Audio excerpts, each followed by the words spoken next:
বাংলায় একটা কথা প্রচলিত আছে, তা হচ্ছে পাগল নাকি সবসময় নিজেকে স্বাভাবিক মানুষ ভাবে আর অন্য সবাইকে ভাবে পাগল। ভারতেরও একই অবস্থা হয়েছে। আজ এই কথা বলার কারণ জানতে হলে পুরো ভিডিওটি শেষ পর্যন্ত দেখতে হবে। প্রিয় দর্শক, আসসালামু আলাইকুম। বিডিটিউবের আজকের ভিডিওতে পুরো ভিডিও জুড়ে আপনাদের সাথে আছি আমি হাসানুর ইসলাম।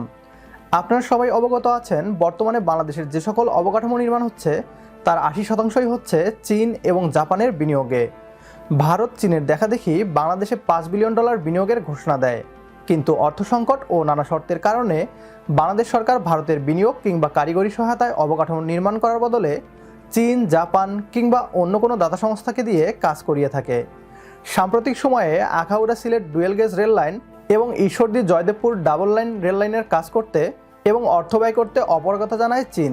কারণ হিসেবে তারা জানায়, বর্তমানে বাংলাদেশ যে বাজেট দিচ্ছে এ দুটি রেললাইন নির্মাণ করতে তা যথেষ্ট নয়। চীন চেয়েছিল তাদের ইচ্ছামতো প্রকল্প দুটির ব্যয় নির্ধারণ করে ঋণ দিবে। মাননীয় প্রধানমন্ত্রী শেখ হাসিনা প্রকল্পের অর্থ ব্যয়ের পুনর্যাচাইয়ের নির্দেশ দিলে দেখা যায় চীন 4,000 কোটি টাকা বেশি ব্যয় ধরেছে। ফলে মাননীয় প্রধানমন্ত্রী বাংলাদেশ রেলওয়েকে নির্দেশ দেন বিকল্প উন্নয়ন সহযোগীকে খোঁজার জন্য। ঠিক সেই সময় জাপান বাংলাদেশের এই প্রকল্পের জন্য আগ্রহ ও প্রস্তাব দেয়। একই প্রস্তাব ভারতও দিয়েছিল, কিন্তু বাংলাদেশ ভারতের আনঅফিসিয়াল প্রস্তাবে সাড়া না দিয়ে জাপানের সাথে আলোচনা চালিয়ে যেতে থাকে। এটি ভারতীয় মিডিয়া মেনে নিতে পারছে না। বাংলাদেশ ভারতকে বুড়ো আঙুল দেখিয়ে জাপানকে দিয়ে প্রকল্পের কাজ করাতে চাচ্ছে, তা তারা মেনে নিতে পারছে না। তাই ভারতীয় মিডিয়া গুজব রটিয়ে দিচ্ছে বাংলাদেশকে নাকি চীন অসম্মান করে প্রকল্প বাতিল করে দিয়েছে। তাদের দাবি জাপানের কাছে নাকি বাংলাদেশ সাহায্যের জন্য দৌড়ঝাঁপ করছে। কি বলছে তারা, আসুন তা দেখি। অনুরোধ করছি ভিডিওটি সম্পূর্ণ দেখার জন্য, কেননা ভিডিও শেষে আমরা ভারতীয় মিডিয়ার মন গড়া বিশ্লেষণের যথাযথ জবাব দিব। चाइना से दोस्ती अब बांग्लादेश को बहुत महंगी पड़ रही है और दोस्ती में मिले इस धोखे की वजह से बांग्लादेश मदद के लिए इधर उधर भागता नजर आ रहा है। तो बांग्लादेश अब अपने अधूरे प्रोजेक्ट्स को पूरा करने के लिए जापान के सामने मदद का हाथ आगे बढ़ा रहा है, क्योंकि चाइना बांग्लादेश को लोन देने के वादे से मुकर चुका है। बांग्लादेश ने अपनी कैपिटल सिटी ढाका को नॉर्थ ईस्ट और नॉर्थ वेस्ट रीजन से कनेक्ट करने के लिए 2 बहुत बड़े प्रोजेक्ट्स लॉन्च किए थे। बांग्लादेश की करेंसी में इन दोनों प्रोजेक्ट्स की कीमत लगभग 14,000 करोड़ टका और 16,000 करोड़ टका थी और चाइना के दिखाए सपनों पर विश्वास करके इन दोनों प्रोजेक्ट्स को लॉन्च भी कर दिया गया था।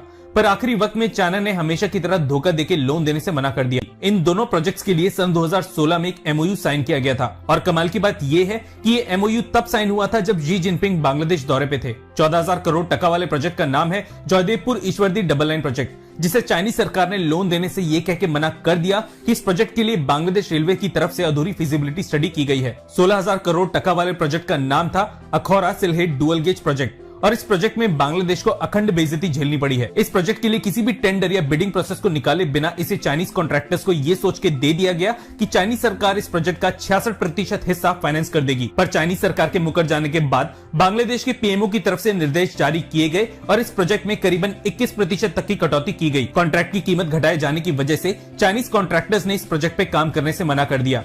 ये वही कॉन्ट्रैक्टर्स हैं जिनके लिए बांग्लादेश ने खुद अपने प्रोजेक्ट्स में घुसने के लिए सिफारिश लगाई थी और बिना किसी कॉम्पिटिटर के ये प्रोजेक्ट्स चाइनीज को दे दिए गए थे। खैर, हवा में लटके इन दोनों प्रोजेक्ट्स के लिए अब बांग्लादेश पीएमओ की तरफ से इन प्रोजेक्ट्स को फंड करने के लिए दूसरे जरिए खोजने की हिदायत दी गई है कि अब बांग्लादेश जापान से इन प्रोजेक्ट्स को फंड करने के लिए बात कर रहा है। लेकिन जापान की तरफ से अभी इसकी कोई श्योरिटी नहीं है कि चाइना के छोड़े गए इस प्रोजेक्ट को जापान फाइनेंस करेगा भी या नहीं। चलिए इस पूरी पिक्चर में अब भारत की बात कर लेते हैं।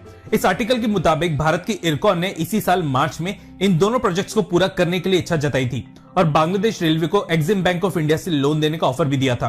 पर बांग्लादेश रेलवे अधिकारियों के मुताबिक भारत की तरफ से केवल इच्छा जताई गई थी, लेकिन कोई फॉर्मल प्रपोजल नहीं भेजा गया था। मतलब 7 बार चाइना से रिजेक्ट होने के बाद और जापान से लोन की उम्मीद लगाने वाला बांग्लादेश अब भारत से उम्मीद कर रहा है कि भारत खुद इन प्रोजेक्ट्स के लिए हाथ फैला के आगे। প্রিয় দর্শক, ভারতীয়রা মেনে নিতে পারছে না বাংলাদেশ ভারতের অফারকে পাত্তা না দিয়ে জাপানের সাথে আলোচনা করছে।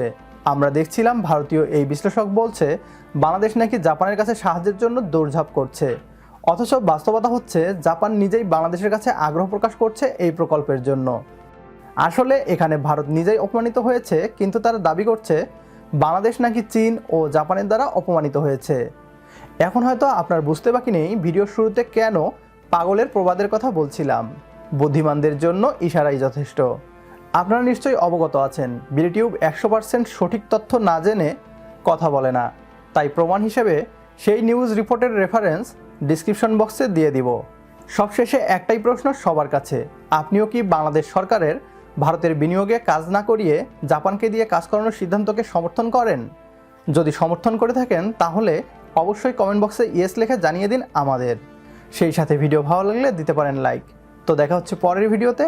সে পর্যন্ত সবাই ভালো থাকবেন, সুস্থ থাকবেন আর বিডি টিউবের সাথেই থাকবেন। আল্লাহ হাফেজ।